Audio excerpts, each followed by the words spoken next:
So in Chapter 4, we covered something called the mean value theorem for integrals. And in this lesson, I'm talking about the original mean value theorem. And I've already got it written here. First of all, the requirements. If the function is continuous and differentiable on an interval from a to b. So the mean value theorem only counts if the function is continuous and differentiable. If you've got that, then the conclusion is there is at least one c on that interval from a to b such that this statement is true. That the derivative of the function will be equal to this average rate of change. In fact, sometimes you'll hear it said that the instantaneous rate of change is equal to the average rate of change. And in fact, that's what I'm going to be looking at the end of an example that I get to, that what this effectively says is it says that the slope of the tangent at x equals c is equal to the average slope on the interval from a to b. Right? So the idea here is really just this idea that you've got one individual tangent slope that's equal to the average slope. Oftentimes these problems are going to ask you to find the value of c that's guaranteed by the mean value theorem, and so in the next slide I'm going to go through what the steps are for that process. So the steps, first, find the average rate of change. Calculate that whole f of b minus f of a over b minus a. Like, compute that thing, which is what we talked about in the video before this one. The second step is to find the derivative of the function. In other words, figure out what f prime of x is. Figure out what that thing is. The third step, set the two of these things equal to one another. Set the derivative equal to the average rate of change, and then in step 4, solve that equation and check to make sure that your answers really are on the interval that you were given. So those are the steps. Next we have an example that we'll look at for this one, so let's go there. So I want us to find the value of c, like I said, find the value of c guaranteed by the mean value theorem for that function on the particular interval. So let's see here. We said that step 1 was going to be us finding that average value. So I'm going to do f of 3 minus f of negative 1 over 3 minus negative 1. So when I plug 3 into my original function, I end up with 12 minus 9, which is 3, minus f of negative 1, that's going to be negative 4 minus 1, so that's negative 5, all over 4. So I am ending up with this being 8 over 4, which is 2. So this thing is my average rate of change. Right? Step 2 is where I take the derivative of my original function. Well, my original function was 4x minus x squared, and so that means that the derivative of this thing, f prime of x, will be 4 minus 2x.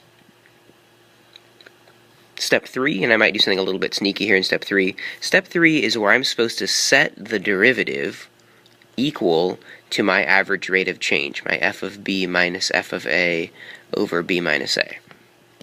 So f prime of c is this thing that I found up here. And the sneaky thing is, you might decide to write it as 4 minus 2c instead of x, just, so that you can find out that you're finding c equals 2. And then when you solve this thing, you should end up finding, negative 2c equals negative 2. We end up finding that c is 1. I think, to be honest, that was step 4 that just happened in there. So this is the value of c where that change happens. And I'd really love to show you guys a picture of what this means, and so I'm gonna pause the video and I'm gonna bring up a picture for us to look at. And like magic here, I've got a graph of the function y equals 4x minus x squared. So the first thing we did is we found that the average rate of change was 2. And that's supposed to be represented by drawing a line from the starting point of the interval, negative 1, to the end point of the interval, 3. And so if I draw a line between these things, let's see if I can do this reasonably well, that's my average rate of change. Now we just found out that f prime of 1, that was the c value we just found, that's supposed to be equal to that average rate of change. So take a look at the graph. If you go to 1 and follow up to the function, sure enough, the tangent line right there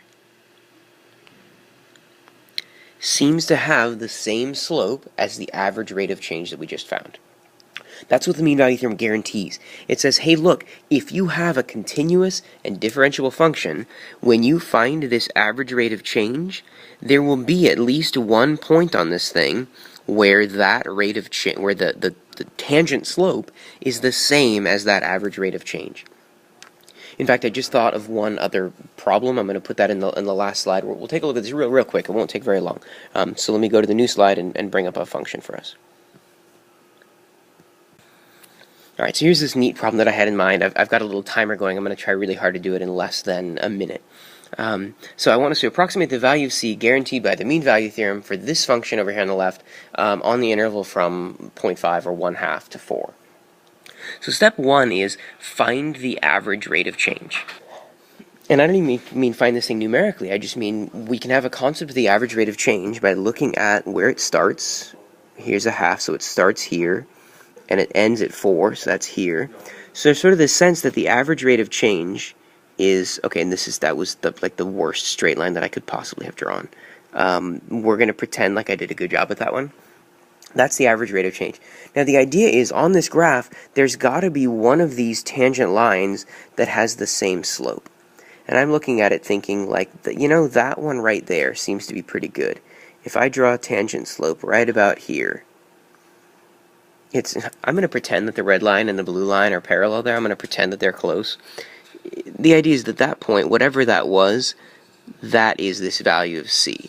For this problem, I would say that c is approximately 1.5. Again, I can't say exactly what it is. I mean, this is an approximation problem, but there it is. That was 1 minute and 17 seconds, so that's not too bad. Sorry I went over my 1 minute. Good luck on the assignment.